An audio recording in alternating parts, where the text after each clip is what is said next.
Welcome to Baba's Talk Show, recorded live in Gold Coast, Australia. Welcome to another episode of Baba's Talk Show. As usual, I have special guests with me, but this time he's not only special, he's very special. Okay, my guest today is Sam O'Connor. How are you, Sam? Good to see you, Baba. Good to Thanks see for you. having Good to me. see you. Yeah, anytime, My man. favorite constituent. Well, one of my favorite constituents. All right. Now, 5 years ago, we did a video together. That was Baba's cooking show. I think number 2. I was the second one. That's right. That's Yeah. right. Chicken biryani. That's right. Oh, You still beautiful. remember. Beautiful. You still remember. You had the assistant commissioner of the police, and then me. I was the second one. That's Yeah. right. That's right. And that's a long time ago. It 5 was. years. Time flies. Time flies. And there is a bit of a scene. Have a look at this scene. A short scene. Have a look at it. That's a scene there. Well, You cook in the full suit and tie, don't you? oh yes, once in a while, okay? I'm gonna just put this right there on the side. Nice, it's some Okay, things. good. Now let's try. So the Colonel's got 11 secret herbs and spices. How many does Hussain Baba have? Oh, that's secret. The secret. Now, so enjoy yourself. It's wonderful. Thank Well, you. no, thank you Have very some, much. some, Yes, yes. please. I'll pack some to take home as well. Oh, All right.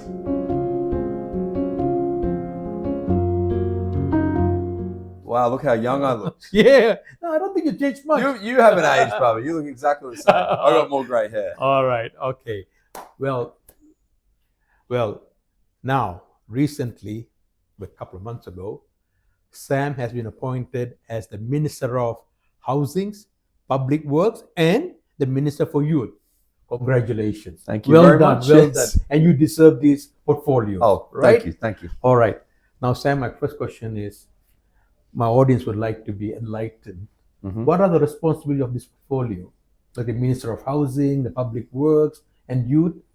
What is a brief description about this? Yeah. So housing's pretty self-explanatory. Housing Right. is about getting a roof over the head of more Queenslanders. Right. And in particular, I have responsibility for the response to address homelessness, which I know you contribute to in a Yeah. voluntary capacity. You do a Right. great job supporting some of the feeds around our area, which That's is right. really important. But my side of things is the help that our department provides to get people into temporary accommodation and Right. ultimately into longer term housing solutions. So we are building our own houses with the Right. social housing pipeline that we're delivering. Right.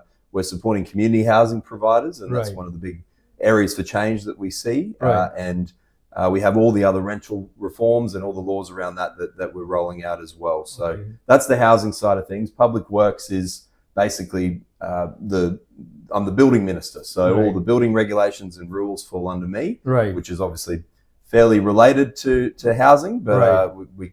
it doesn't mean anything if you don't get those houses actually built. And Right. we know we have some challenges with productivity on work sites across Queensland. Right, right. But it's also all government accommodations, all Right. government offices. Right. The government car fleet falls Right. under me. Right. The procurement policies for the Queensland government fall under me. So Okay.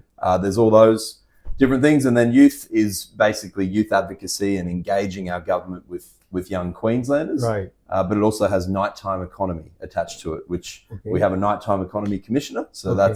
that's about making sure Queenslanders have happy, safe experiences after dark in our state. Okay. Yeah, Man, that's a handful, isn't it? a lot of things. A lot of things. Lot of things. Well, as you know, you recently took up this position. Of course, you anticipate some of the areas, well, many of these areas might need improvements. What are the areas that need improvements? Also, housing, the social housing wait list, the Queenslanders who need social housing, who are looking to get into government housing, Right. the wait list is at nearly 48,000 people. 48,000. So it's an enormous number of people It is, that it we is. need to support, and Yes. not all of them will be able to get into government housing, and we've got to make sure that they have other options available. So Right. community housing is one thing we really want to support. Right.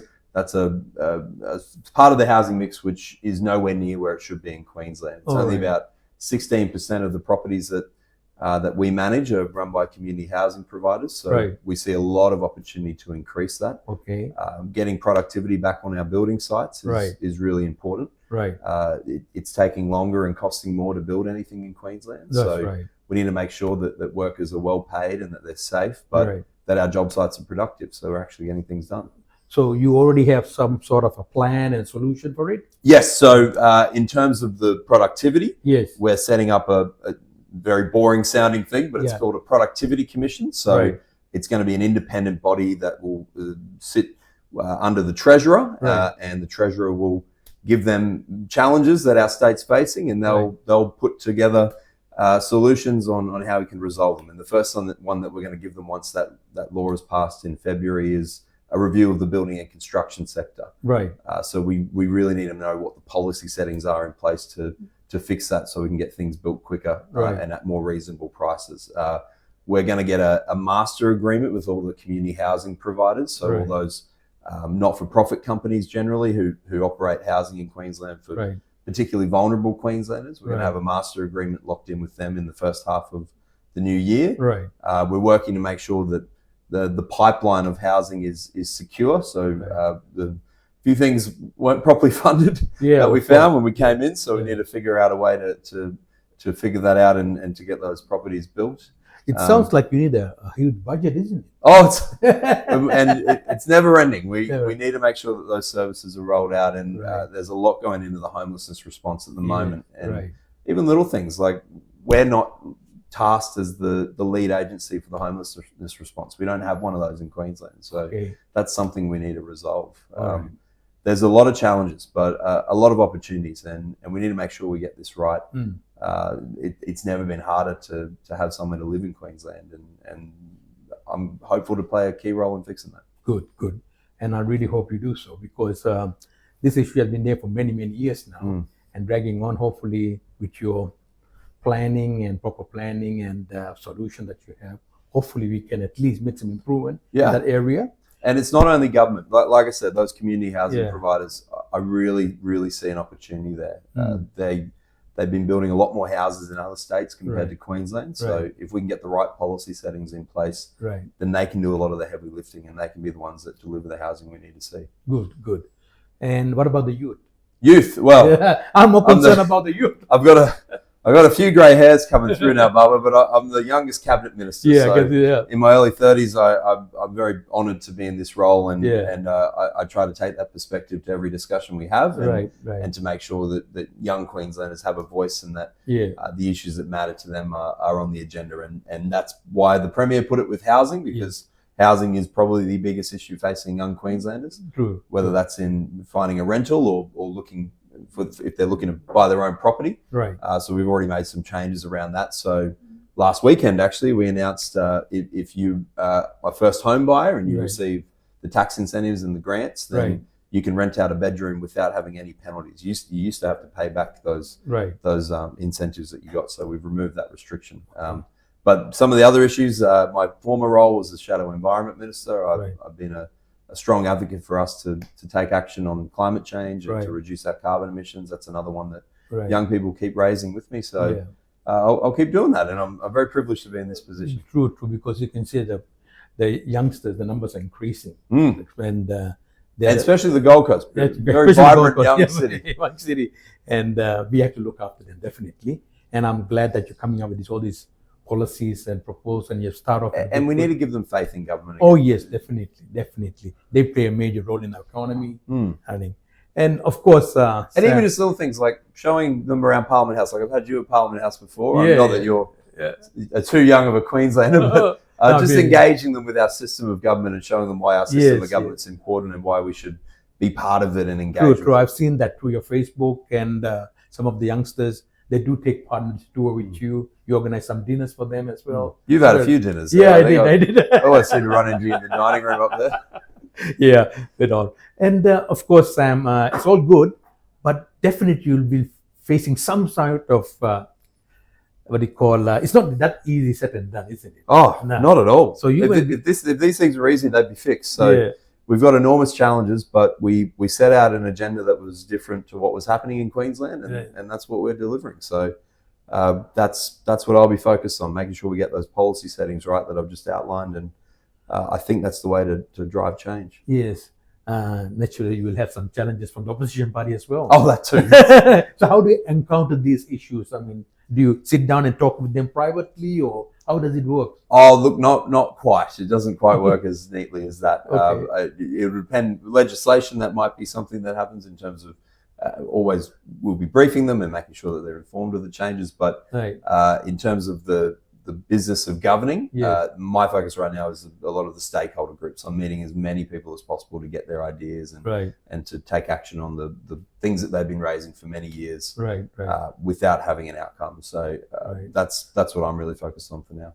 Good. And of course, the last 2 years ago, I had a interview with Rob Mohawk. Okay, yes. He's very passionate about housing. That's right. He's very, very passionate. He had the Common Ground. Yes. Yeah, Common Ground project. And he's been updating us, and I think he's doing quite well. So is that part of your, will it be part of your housing program as well, or is it a separate thing? Yes, so supported accommodation is something that we'd very much like to see. It's really important for a lot of people in those situations. They need that extra bit of help, and we've had one that's really worked, and it's not quite a supported accommodation model, but the Gold Coast Youth Foyer in Southport, that's been a great success, and we've got another 8 of those that we're going to be building across Queensland. But the model that Rob's been pushing for, it's worked in South Brisbane, the original one, and we do have one in Southport that we're working through at the moment. We'll have more to say on that in the near future, but I've kept Rob in the loop on that. He's been a great advocate for it, and he met with the department a couple of weeks ago to talk about it, which was great. Oh, wonderful. You see, that's what then, apart from the youth, of course, the homelessness. You know, I've been dealing with them for the last 6 years. I prepare meals for them on a weekly basis. So many meals. Yeah, and I see the demographic is changing. Oh. When I started 6 years ago, we're down by the foreshore at Labrador. That's right. And at that time, the people, mainly senior people, and who are really homeless, was sleeping. And you had the mosques. You had during COVID, you had the drive-through. Yeah, drive-through. Yes. And then we looked after about 250 students for 6 months. Amazing. Yeah, and then of course I do the year-end meals just opposite here at the Labrador School. You were there a couple of times. I'm there every year. Yeah, I'll be there again. That's right. So this time Susie asked me to prepare about 1,500 meals. And I said, no problem. I look forward to seeing you. Yeah. So I always look forward to seeing you arrive. All the piles and piles of meals. That's right. So that is what my concern. I've seen numbers are increasing. Yes. And the demographic also changing. It's not simply senior members. Now I see youth. Yeah. Plus I see mothers with children. Older women are one of those growing categories, unfortunately, as well. Yeah, they are. And this is pretty sad. So, and of course, this is where I hope the government can tackle. Because I'm really, really passionate about the homeless people. Yes. And youth, second in youth. So if that area can be looked into. I'll be very happy to connect you with some of our critical response teams as well. Right. They've got these pink shirts and they go out. We've got about 50 of them working around the state, and they go out into parks. And I've even flagged it myself when I've spotted someone homeless in a park. Yeah. One of the team members will go out and run them through what sort of temporary housing options they might have, and see if we can connect them with some support that they need. So it might be good to link some of it. Yes, please do that. Please do that. I'll be very interested. Well, I think we have covered most of the information. You know, Sam is very quick in his answers, so I'm sure he can do a good job too. He'll get things done. Sam, I'm really, really happy that you got these positions especially from our constituency. We're so happy, and of course, I've known you from the beginning of your career. And Sam participated in all the activities. He's not only a minister for housing and youth.